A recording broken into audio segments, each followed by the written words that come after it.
नमस्कार, मैं हूं वैभव नाथ शर्मा और आप देख रहे हैं मेरा YouTube channel astro vastu remedies.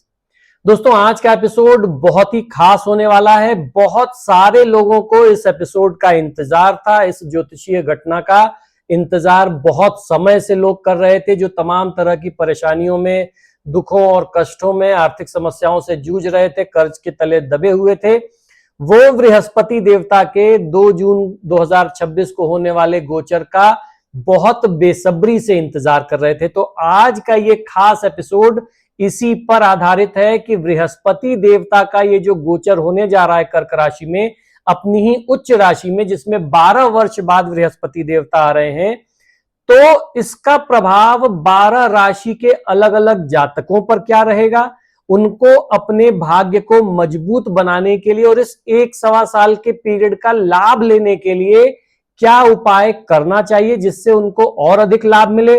और अगर किसी राशि के जातक को हानि की स्थिति है तो उसकी हानि की, क्षति की स्थिति को और कैसे कम से कम किया जा सके। तो आज के इस उपाय में, इस एपिसोड में हम लोग इसी तरह के सारे उपाय जानने वाले हैं। और 12 राशि के बाद एंड में हर राशि के उपाय बताने के बाद इस वीडियो के एंड में मैं आपको कुछ ऐसे उपाय बताने जा रहा हूं। 3-4 ऐसे उपाय बताऊंगा जो किसी भी राशि का जातक उसको करके लाभ ले सकता है।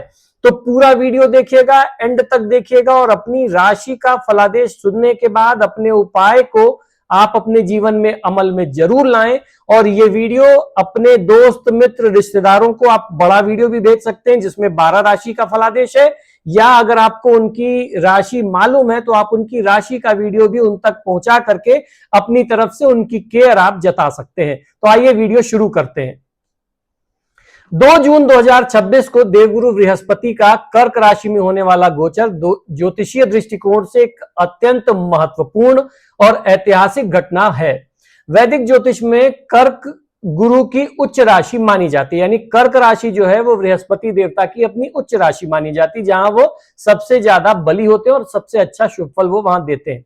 इसलिए यहां आकर के गुरु पूर्ण रूप से बलवान और सकारात्मक परिणाम देने की स्थिति में आ जाते हैं। लगभग 12 वर्षों के बाद आने वाला यह शुभ परिवर्तन ब्रह्मांड में एक बड़ा ऊर्जा का बदलाव लेकर के आएगा, जिसका प्रभाव मुख्य रूप से हमारी सभी चंद्र राशियों पर पड़ने वाला है। इस अवधि में गुरु ज्ञान, धन, विवाह, संतान, शिक्षा, आध्यात्मिकता, संपत्ति और भाग्य से जुड़े मामलों में विशेष रूप से आपको प्रभावित करने वाले हैं, अपना प्रभाव देने वाले हैं। शुभाशुभ प्रभाव देंगे, किसी को शुभ मिलेगा, किसी को अशुभ मिलेगा। इस गोचर के प्रभाव से वैश्विक और व्यक्तिगत स्तर पर परिवार और भावनात्मक सुरक्षा पर फोकस बढ़ेगा। घर, संपत्ति, वाहन, रियल एस्टेट से जुड़े मामलों में थोड़ी तेजी आएगी, जो अभी आपको मंदी की स्थिति दिख रही है। समाज में आध्यात्मिकता, धर्म और दान पुण्य की भावना का विकास होगा। विवाह और संतान संबंधी मामलों में शुभ अवसर बनेंगे तथा वित्तीय स्थिति के साथ दीर्घकालिक निवेश के लिए एक बेहतरीन समय कहा जा सकता है। यानी लॉन्ग टर्म इन्वेस्टमेंट जिसे करना है उसके लिए एक बहुत अच्छा समय यह कहा जा सकता है। लेकिन इन्वेस्टमेंट जब भी करें, किसी भी तरह का इन्वेस्टमेंट करें, बहुत कुछ सोच समझ करके आपको करना चाहिए।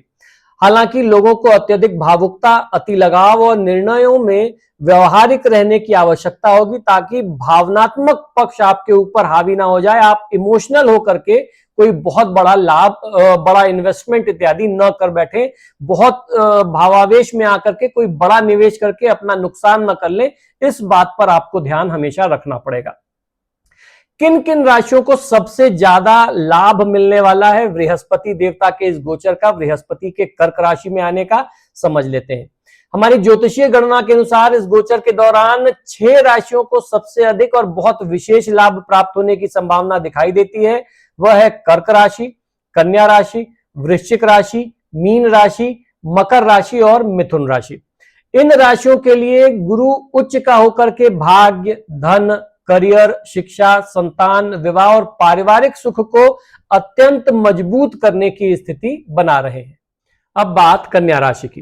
कन्या राशि के जातकों के लिए गुरु का गोचर एकादश भाव में यानी 11वें भाव में होने जा रहा है, जो कि लाभ, आय और महत्वाकांक्षाओं का भाव होता है।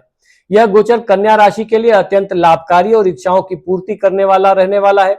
आपकी आय में निरंतर और उल्लेखनीय वृद्धि हो, ऐसा आपकी इस गोचर से आपके लिए योग बनता है, तथा निवेश में जो भी आप इन्वेस्टमेंट करें उसमें बहुत आपकी उम्मीद से कहीं ज्यादा बढ़ करके आपको मुनाफा मिले, लाभ मिले, ऐसे योग भी आपके लिए बन रहे हैं।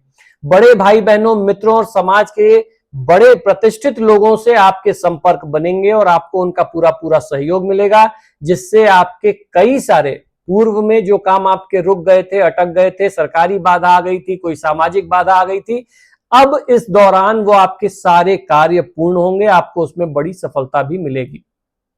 लंबे समय से संजोए हुए सपने इस अवधि में पूरे हो सकते हैं। करियर में प्रमोशन और नेटवर्किंग से भारी लाभ आपको मिले, बड़ा फायदा मिले, ऐसी स्थिति बनती है।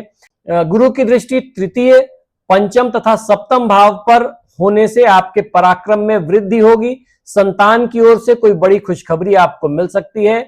विद्यार्थियों की पढ़ाई अच्छी चलेगी और यदि आप अविवाहित हैं तो विवाह के प्रबल योग आपके लिए इस दौरान बनते नजर आते हैं। आपको उपाय में करना है कि गुरुवार के दिन आपको आटे की लोई में थोड़ी सी चने की दाल, भीगी चने की दाल और 1-2 चुटकी हल्दी चूर्ण रख करके लोई बना करके अपने हाथ से नियमित रूप से गुरुवार के गुरुवार गाय को खिलाना है। अगर आप ये उपाय करते हैं तो किसी भी तरह की अशुभता के जो योग बन रहे हैं, जो एक अहित के बादल आपके ऊपर बन रहे हैं आने वाले समय में, उससे आपकी सुरक्षा हो जाएगी और बृहस्पति देवता का ये गोचर आपके लिए बहुत बड़ा कल्याण का काम करेगा।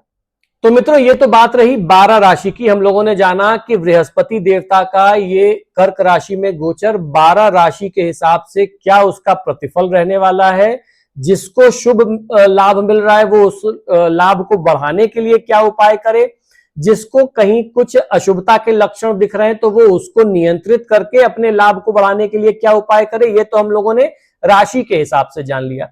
अब मैं इन जनरल कुछ ऐसे उपाय बताने जा रहा हूं जिसे कोई भी राशि का व्यक्ति अपने जीवन में प्रयोग में लेकर के लाभ ले सकता है। अब के उपाय जो है ये बहुत चमत्कारी, बहुत प्रभावशाली हैं और ये सिर्फ उपाय नहीं है, हमारे दैनिक जीवन की कुछ व्यवहारिक बातें हैं, कुछ नसीहतें हैं जो हमारे बड़े बुजुर्गों और ऋषि मुनियों ने हमें दी थी, जिसको हमें आजीवन पालन करते रहना चाहिए और कोई भी राशि का व्यक्ति इसको करके लाभ ले सकता है। तो क्या है ये उपाय, आइए समझ लेते हैं।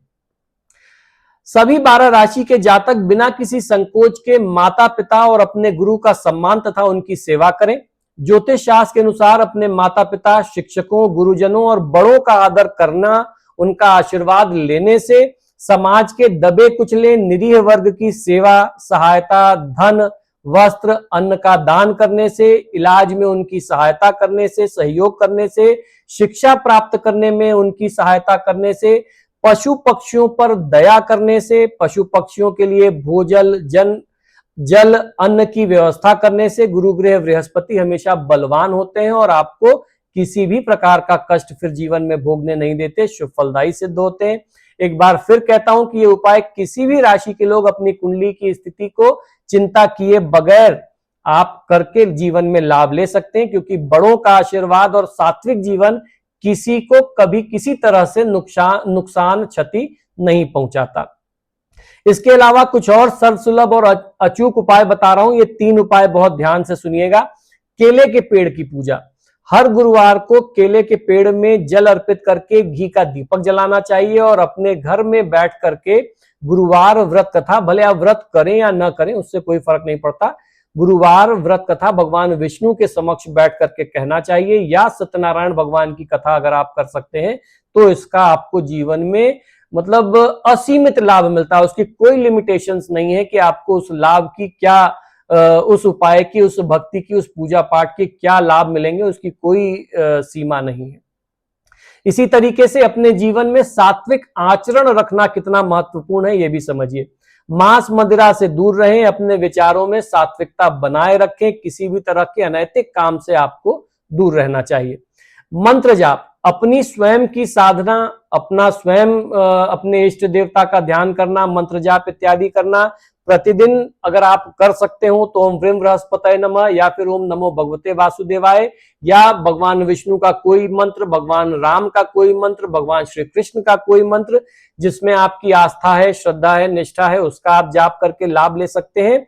अगर आप कर सकते हैं तो विष्णु सहस्त्रनाम यानी भगवान विष्णु से जुड़े हुए जो भी स्त्रोत और पाठ है राम रक्षा स्त्रोत, भगवान श्री कृष्ण का कोई स्त्रोत वगैरह अगर आप करते हैं तो आपको उसका बहुत अच्छा लाभ मिलेगा। कहने का तात्पर्य यह है कि अपनी साधना का एक क्रम, बहुत मजबूत साधना का आप एक नियम बनाइए जो रोज आप करते हो, रोज थोड़ा थोड़ा करें, उससे आपको बहुत अच्छा लाभ मिलता है। अगर आप कुछ भी नहीं कर सकते तो विष्णु चालीसा पढ़ लें, भगवान श्री राम की चालीसा आती है, भगवान कृष्ण की चालीसा आती है, सिर्फ उसका ही पाठ अगर आप नियमित करेंगे तो आपको बहुत अच्छा लाभ मिलेगा।